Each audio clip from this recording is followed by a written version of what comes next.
everyone, it is Zoe here. Welcome to this kind of little mini series of videos I'm going to be doing on YouTube in conjunction with Cake Decoration and Sugarcraft magazine. This little mini series is all about cake textures. Textures, textures, textures. Any good cake decorator should always have a few techniques kind of up their sleeve because you can use them again and again and again. So, to start off with, thought we would start at the beginning in my mind, which is a texture that I have used right from the get-go, and that is grass. And today I'm going to show you 3 methods to achieve 3 slightly different grass effects. The first one, mossy grass, okay? This is super easy to achieve, and it's a quick go-to I use for loads of different cakes. The second one is a slightly more textured cut grass. Reminds me a bit more of an English lawn. This is made using coconut. So you're not always going to be able to do this. Some people have allergies or just don't like coconut, but it's a great one and it offers a really sort of lovely gritty texture which I quite like. So that's the second one. And the third I'm going to show you is a slightly more shaggy long grass, quite nice with animals and things sitting on top of it. All achievable at home with things that you've probably already got at home and really quick to do. So let's show you how it's done. So the key thing when you start is to get a good grass colour. Grass isn't just green, believe it or not. So I've gone with pre-mixed colours and I've just showed you that I've actually put in some yellow and some brown because you want a grass that has got a bit more depth and tone to it. Now for the moss grass, this is super simple. All you need is a plastic bristle brush, clean, sterilised and used only for food use. But you can see that I'm pushing in and repeating and it's giving me this gorgeous dimpled texture.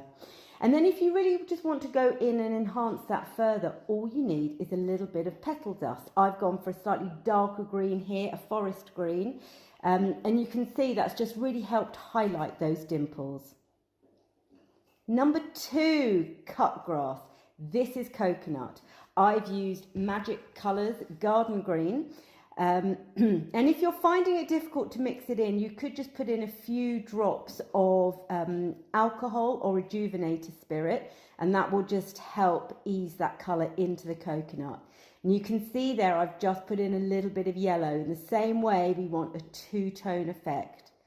I'm painting my sugar paste with some edible glue, and then I'm literally just sprinkling and pressing my green coconut grass on top. And this should stick. So you can see, you can shake off the excess and your grass will stay put. This is really easy and what a great effect. I love this one. And the third way, this is for long grass. Now you want to use an open star nozzle tip, preferably a large one. Doesn't have to be exactly the same as mine. What you want essentially is a jaggedy edge and you want to push that into the fondant at an angle, drawing back up so that you create those almost like blades of grass, and you want to be random in your application. And then if you want to accentuate that, go in with some scissors and just pull that up slightly for those tips.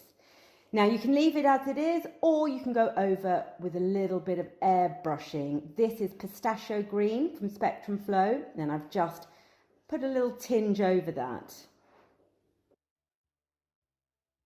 And that's it. Grass 3 ways, edible grass 3 ways to be used on top of cupcakes, to be used to decorate cake boards for a novelty cake or a sports cake, or even to be wrapped around a cake as a tier. You choose.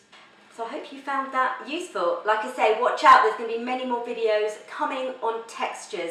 If there is something specific that you would like me to cover, ping me a message. You can find me at Sugar Street Studios, social media, or just message me below this video, and I'd love to hear your feedback, so I want to make sure that we cover everything that is going to be useful to everybody.